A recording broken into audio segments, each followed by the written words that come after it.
GM customers were hit with no less than 5 safety recalls today, affecting nearly 3 million vehicles. The new problems include both mechanical and electrical issues, some of them very serious that could lead to a crash. In fact, GM says hundreds of its customers have already complained about the problems. For more on this, Lauren Fix, the car coach. So let me break this down. 5 new recalls, 2.7 million vehicles recalled. We've had 17 crashes. Some of this stuff, it's not just a rear view mirror, it's serious, serious stuff that can affect folks. Here's my question for you tonight, Lauren. Is this GM trying to keep us safe, or is this GM trying to cover its you-know-what?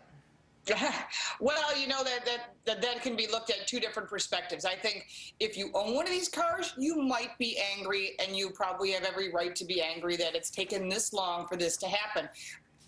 But if you're thinking about buying these cars, or maybe you're really kind of hoping GM's going to come around, Jeff Boyer is really saying, you know what, we only had 25 safety inspectors, we now have 50. So they've doubled the safety inspectors, and they're finding all these They didn't know recalls about that didn't this happen. before? They didn't know about this before? I mean, come on.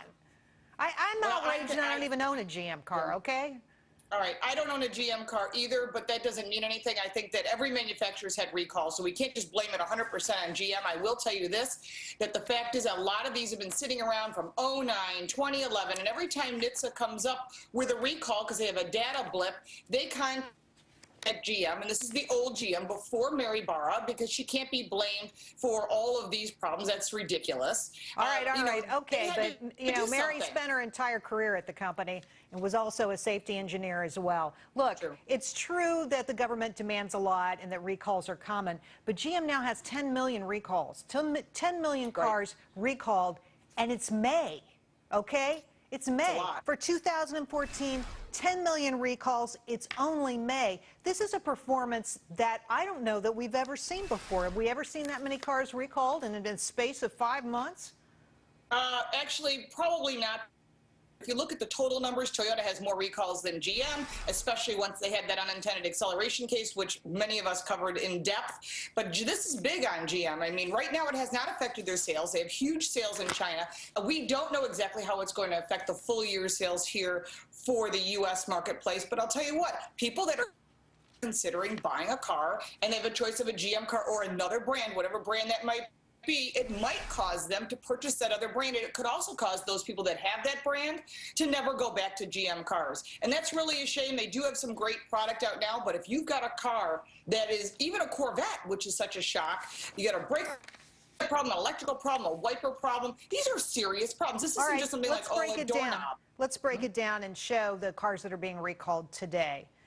We have a Chevy Malibu, 2004, 2012. We have a series of full screens for you here. Pardon me. And some of the stuff's serious. The Malibu has malfunctioning hydraulic brakes.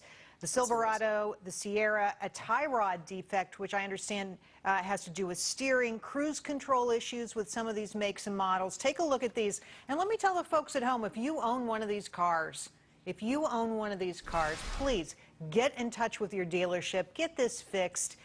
Get it behind you so you don't have to worry about this and you don't face being in an accident because of something that's wrong with your car. I just want to read you one comment from one of these GM officials. You mentioned him earlier, Jeff Boyer, the new GM Vice President of Global Vehicle Safety. He says this: customer safety, that is at the heart of how GM designs and produces vehicles, and these announcements are examples of 2 ways we are putting that into practice.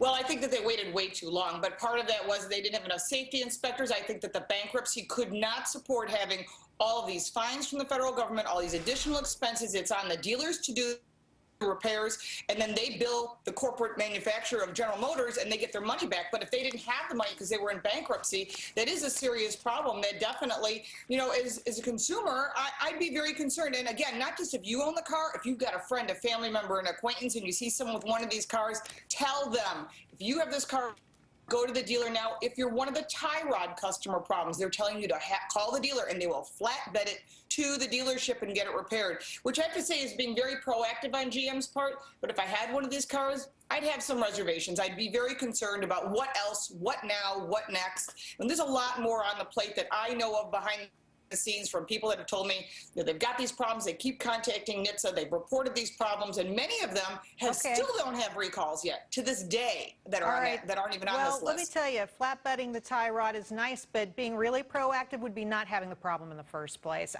I just feel like at this point, I'm shocked. I mean, things have to go better. I think this is really more of a cover your rear end move than anything else. Lauren, thank you. It probably is for when it comes to NHTSA coming after you and all the bills and all the PR move. You really want to be proactive now. A little late, though. Thanks, Lauren. Thank and now you. we want to know what you think. Here's our question to